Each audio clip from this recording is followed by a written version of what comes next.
지금은 대통령의 시간입니다. 조기 대선 운운하면서 대통령의 시간을 뺏는 것은 당이나 대통령이나 국가에게 전혀 도움이 안 된다. 왜냐? 탄핵이 인용돼서 대통령의 주거 위에 새로운 정권 창출 거의 불가능하기 때문입니다. 그래서 우리는 탄핵의 인용을 막고 탄핵의 기각 각하를 위해서 총력전을 전개해야 된다. 이런 말씀을 드립니다. 1단계로 법원의 구속 취소 결정, 올바른 결정입니다. 구속기간 10일 넘었습니다.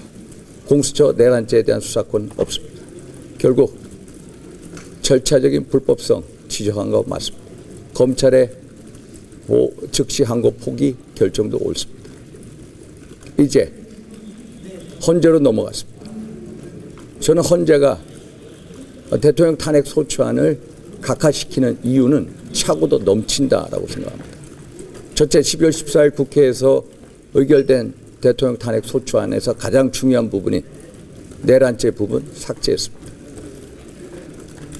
그 당시에 헌재가 국회로 탄핵 소추안을 각하시켜서 다시 재의결 절차를 거쳤어야 합니다. 이것은 절차적인 최대 흠결입니다. 왜?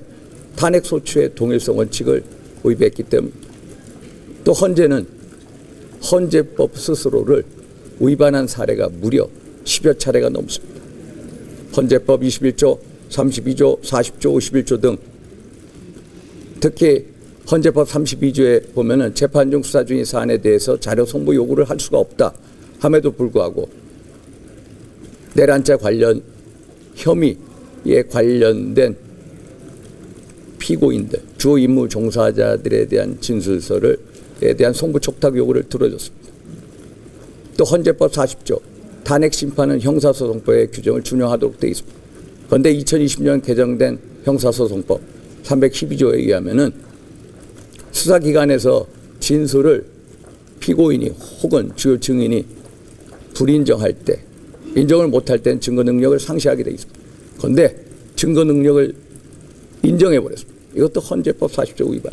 이러한 위반 사례가 무려 10여 차례가 넘기 때문에 경희대 명예교수이신 허영 교수님, 대한민국 헌법학계의 최고 태도인 허영 교수님께서는 10여 차례가 넘는 위법 사례를 저질렀다. 헌재가 국민의 신뢰를 이렇게 얻지 못하면 가루가 될 것이라고 경고했습니다. 그러면 한번 생각해 보십시오. 중앙지법에서 직경 부장 판사가 절차적인 정의, 적법 절차의 원칙을 얘기했습니다. 똑같은 원칙이 헌재 탄핵 심판에도 적용이 될 수밖에 없습니다. 당연히 영향을 미칠 수밖에 없습니다. 절차적 정의를 위반한, 절차에 있어서 최대의 흠결이 있는 탄핵 심판에 대한 선고는 정당성을 가질 수가 없습니다. 그래서 탄핵 인용은 정당성을 애초에 가질 수가 없다. 그래서 탄핵안이 각하돼야 된다라는 말씀을 드립니다. 그래서 우리의 생각, 어떤 충정을 헌재 재판관들한테 알려야 됩니다. 우리는 헌재 앞으로 달려갈 수밖에 없습니다. 특히 헌재 앞에는 전지영 자매님, 김보선 목사님, 이분들이 이 단식 시위, 전지영 자매는 벌써 14일째 하고 있고 김보선 목사님은 7일째 하고 있습니다. 어제도 제가 삭발식에 나가서 오늘도 또 삭발합니다. 정말 많은 분들이 탄핵을 반대하고 나라를, 체제를 지키고자 하는 많은 시민들이 가서 거기서 싸우고 있습니다. 우리 국회의원들 가만히 봐서는 안 됩니다. 우리가 헌재 앞으로 나가야 됩니다. 헌재 앞으로 나가는 걸 제기해서 제가 지금부터 시위를 하자, 릴레이 시위하자, 24시간 돌아가면서. 그래서 제가 오늘부터 2시부터 기자회견을 하고 2시부터 릴레이 시위하고 계속해서 박태출 의원, 장동혁 의원, 강승규 의원, 김성계 의원, 이현수 많은 분들이 동참하실 겁니다. 결국 예전에 클린턴 대통령이 부시 대통령하고 처음 대통령 선거에 나갔을 때 바보야, 문제는 경제야 라고 얘기를 했습니다. 바보야, 문제는 대한민국 국회입니다. 대한민국 국회, 정말로 대한민국에서 가장 이상한 집단이 되어 있습니다. 대한민국 국회 입법 독재, 이로 형연할 수가 없습니다. 국회가 모든 문제를 해결하는 게 아니라 모든 문제의 근원이 되고 있습니다. 이재명 대표의 방탄을 위해서, 오직 권력 찬탄을 위해서 이 정부 끌어내리기에만 혈안이 되어 있습니다. 그런데 우리 국힘 제대로 역할을 못하고 있습니다. 민주당의 입법 독재 막을 수 있는, 민주당의 입법 독재 항거할 수 있는 유일한 길은 국회 해산입니다.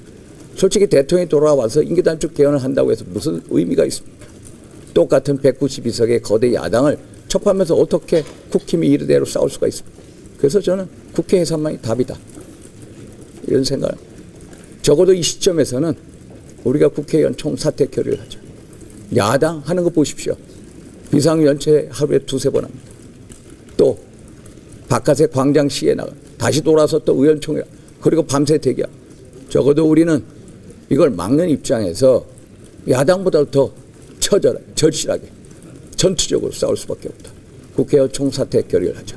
비대위원장에 맡기고 우리도 혼자 앞으로 나가자, 이런 것을 제의드렸습니다. 그래서 지금은 필생즉사, 필사즉생, 그 말이 결국 헛말이 아니다.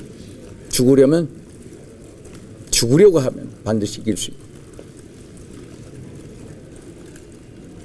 살고자 하면 죽는다. 이것이 가장 우리 귀에 새겨야 할 대목이다, 이런 말씀을 드렸습니다. 자, 질문, 응답, 답해 봐.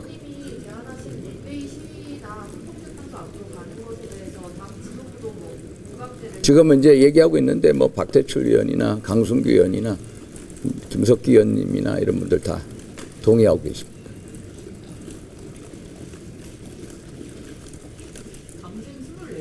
24시간.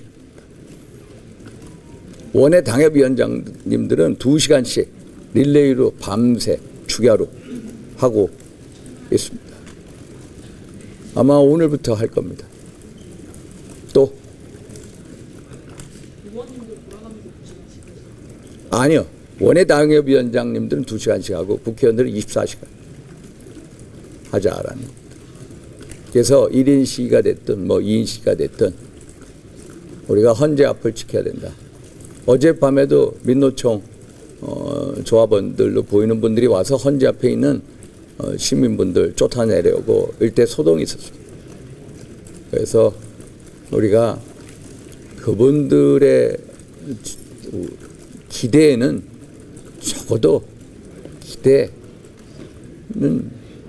미치도록 노력을 해야 된다. 지금은 그런 시점이다. 지금은 국가 체제수호 전쟁하는 겁니다. 체제수호 전쟁. 민주당 이재명 대표님 권력을 잔인하게 사용하겠다라는 말씀하시지 않았습니까? 권력을 잔인하게 사용하겠다. 그래서 지금은 우리가 체제수호 전쟁하는 입장에서 보다 결연되게 굳건하게 서서 대한민국 체제 수호를 위해서 뭘 해야 할 건가, 우리가 보다 전투적으로 임해야 된다. 지도부가 나서달라, 이런 말씀을 드리는 겁니다. 또 아니요, 저는 개인적으로 했습니다. 현재 선거 결과 나올 때까지 하시는 그렇죠. 선거 결과 나올 때까지. 그것은 앞으로 헌법 개헌 특이나 헌법 개정 때 얘기하는 거고요. 국회 해산권을 주자 말자, 뭐 그거는 앞으로 차차 논의해야 될 문제다. 헌법 개정 시에. 그런데 이런 식으로 국민이 제대로 일 못하면 무슨 의미가 있습니까? 지금 앞으로도 똑같은 의미예요. 적어도 국회 예산에서 새롭게 총선거 하는 게 나을 수도 있습니다. 대한민국 국회가 국민적인 기대에 순응합니까? 이런 국회가 뭐가 그렇게 소용이 있습니까? 국회가 가장 비생산적, 가장 소모적인 활동하고 있지 않습니까? 국회 예산만이 민당이